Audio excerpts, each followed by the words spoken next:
My knights of God, do you not yet see that it is by the idleness of my hands, by the accepting of my behaviors, that we create suffering, that we propagate evil in this world? It is by my unwillingness to raise my voice when I know something is wrong. That is what is the aspect of humanity that allows suffering and evil. Like, by me knowing that famine exists in Africa, and that famine exists all throughout the world, and me not doing something about it, that is the aspect of humanity that allows suffering to continue, that allows suffering to propagate. And suffering is the leading variable of evil. Suffering always leads to evil deeds, evil actions. So we understand that should I look around me, should I see evil and suffering in this world, I have to stand up and stop it. But I cannot do it alone. Collectively, we have to stop it. Like, if collectively we say the standard is we do not want suffering in this world, whenever we see suffering, we don't look away. We don't say, well, it's not me suffering, so I'm good. Like, we look at it and we direct all of our focus and attention to ending it. When Russia invaded Ukraine, the world should have sent their militaries there to end the war immediately. Even if the risk is that the global war starts. Like, we don't look away from it and then allow suffering to propagate and pretend like evil isn't occurring there. Do you get it? Like, we can't, for example, as Christians, as Catholics, as Jews, turn away while Muslims suffer. Like, it's only going to create hatred and evil. We can't turn away while Christians suffer, while Jews suffer. Do you sort of get it? We have to support and stop and end the suffering. So, for example, if the Jews are causing suffering to the Muslims in Palestine, like, we have to all turn on the Jews and say, this is not the correct behavior. We cannot accept suffering just because you say you have the right of ownership of that land. Like, we can't allow you to mistreat the Muslims just because you feel that it is your right. Just like in Australia, we can't put white Australia or colonial Australian values in history above First Nations values of history, or their history, their traditions. Like, our traditions aren't more important than theirs. Like, collectively we have to stand up and end the suffering of these ideas of oppression and control and domination, to where white Australia gets to dictate to all of Australia what Australia is, what our history is, where we mislead the truth of our actions and we mislead the truth of the situation and create an illusion that this is our land and we have the right to it, and that we didn't conduct massacres and we didn't steal the land. Like, we can pretend like that, but we're only propagating suffering. Like, do you sort of get it? So, like, we have to understand it is not about what I have and holding on to the little I have. The Jews should realize that treating the Palestinians and recognizing the Palestinians and respecting the Palestinians, even though they're a different religious faith, like, that benefits them over segregating and isolating them and trying to fucking carry out apartheid beliefs. Like, apartheid never worked. Didn't work in America, didn't work in South Africa, like, didn't work in Britain, didn't work in Australia. Why the fuck would it work in Israel? Like, do you sort of get it? It's an illusion. So what we're understanding is that no matter who is being, like no matter who's causing the suffering, if the fucking Catholics cause the suffering, we turn on the fucking Catholics.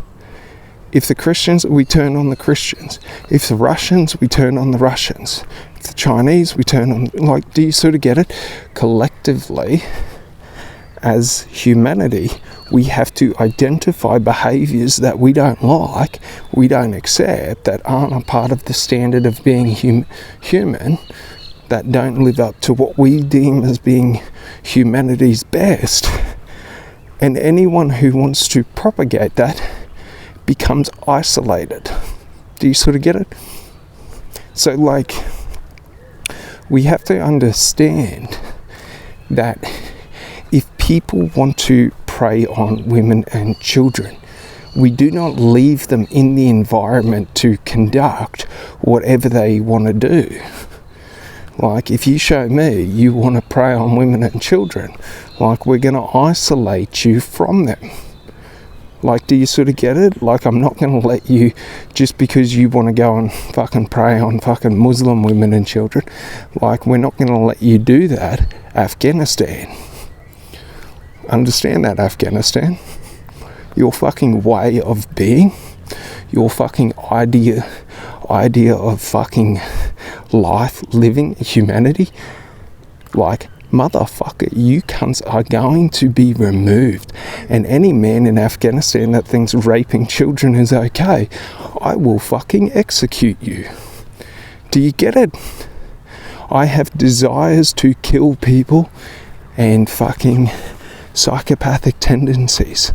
What I'm saying to you is, if you think it's okay to cause suffering just because people are Muslim, like, I want to cause suffering to you. Like, do you sort of get it? But people think that that's not allowed.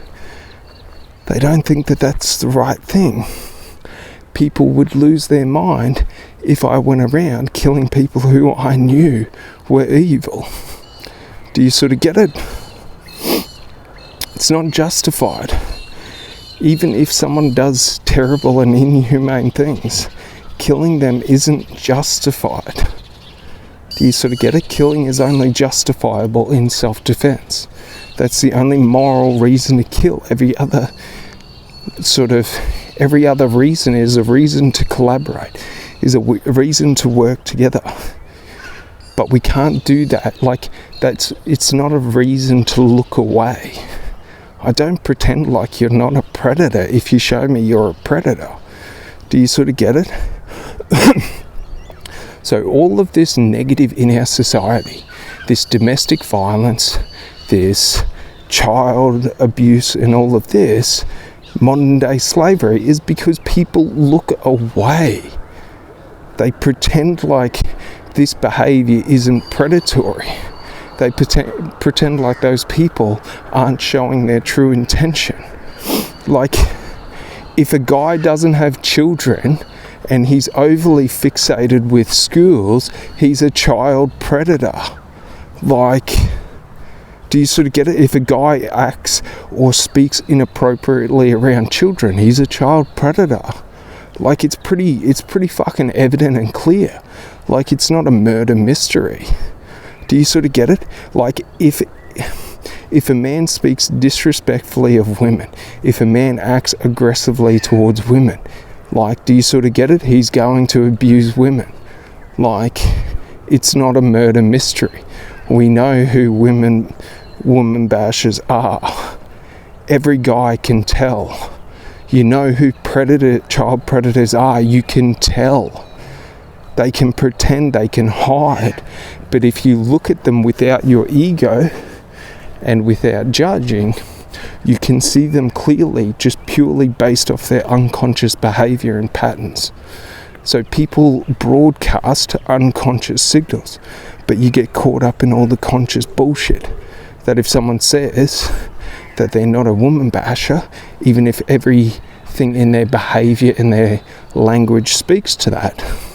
Do you sort of get it? Like, you're the one pretending like the reality isn't what it is. So just realise this, like, if a politician lies to you, if a corporation or company lies to you, why are we pretending like they're not doing that, like they're not evil? If a food company sells you, like McDonald's, fucking food that is toxic, why are we pretending like they sell food? Like, why are we pretending like it's not toxic? Do you sort of get it? If I allow any illusions, I must allow all illusions. Otherwise, the illusions I want break. If I want to remove domestic violence, if I want to remove child, predation or predatory behavior towards children, like, I can't have any illusions around anything. I have to see everything for the truth. Otherwise, my ego, to hold the illusions that I'm holding on to, will fucking alter my perception on the truth of fucking predatory behavior. Like, do you sort of get it?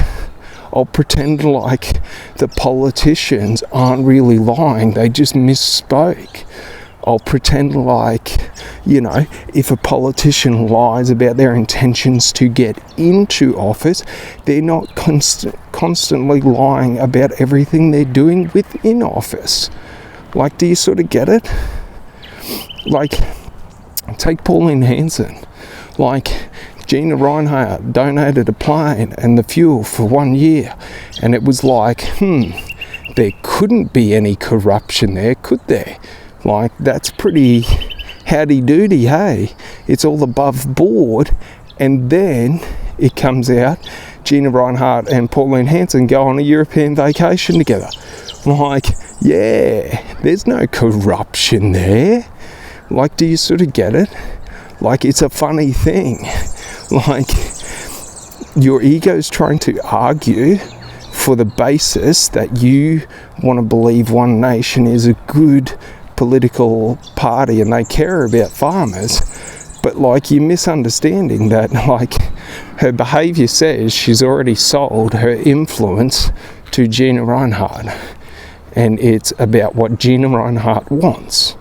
Like, Labor's done it, Liberals have done it, Labor's got their shadow fucking government, their fucking behind the scenes fucking government that have sold out.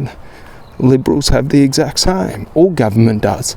Because once people get into positions of power and they have singular autonomy, they then create shadow, or one or two things happens. So either they create all these different shadow collectives, like if you think of communism, all of the different fucking